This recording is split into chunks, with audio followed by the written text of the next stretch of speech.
CR101radio.com, podcasts, and more. 33. The meaning of purity. January the 10th, 1956. Good morning, friends.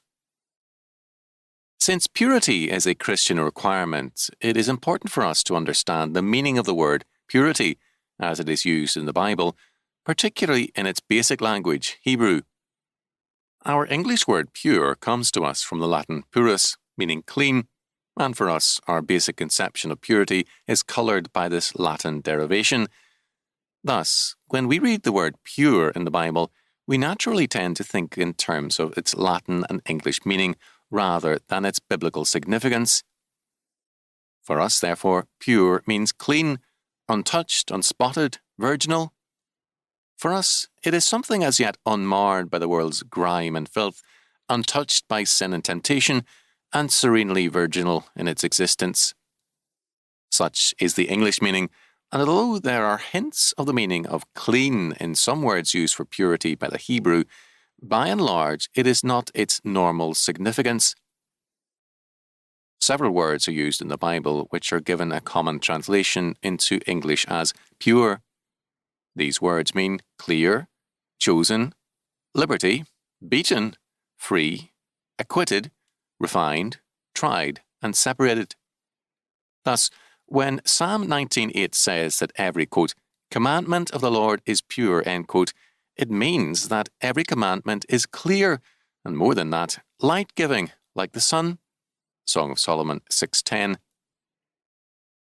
Psalm 12:6 points clearly to the meaning of pure when it declares, quote, the words of the Lord are pure words, as silver tried in a furnace of earth, purified 7 times, end quote.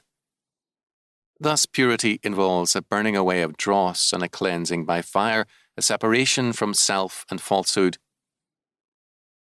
When Daniel 7:9 speaks of the Ancient of Days, whose hair is like, quote, pure wool, end quote, it tells us that his hair is white or grey, that is, aged. But the word used for pure here means free, innocent, acquitted, ideas which, instead of being associated with unspotted childhood, as in English, are here associated with unlimited age and experience. Again, when 1 Kings 5:11 speaks of, quote, 20 measures of pure oil, end quote, it means 20 measures of beaten rather than crushed oil, the oil being extracted by beating. These few illustrations are enough to indicate the radical difference between our common English conception of purity and the biblical doctrine of purity. The English word tends to assume that purity is a condition inherent in certain things from the beginning. Our common assumption relates the word pure to the words virginal and unspotted. For us, purity can be pictured as a little newborn lamb or a pink fresh baby.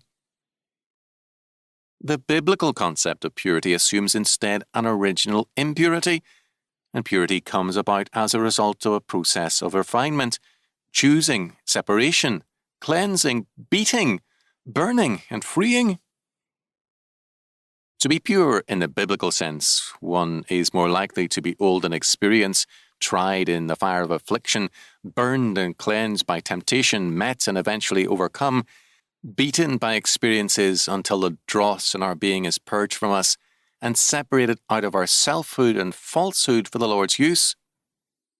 Thus, purity is not something we lose as we grow up, but something we struggle to gain by the grace of God throughout life's trying experiences and through life's experiences.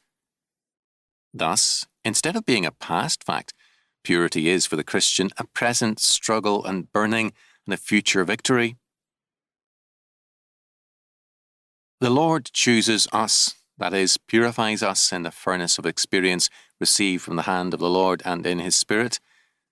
As Isaiah reported it, the Lord's declaration is clear-cut concerning His people. Behold, I have refined thee, but not with silver. I have chosen thee in the furnace of affliction. Isaiah 48:10.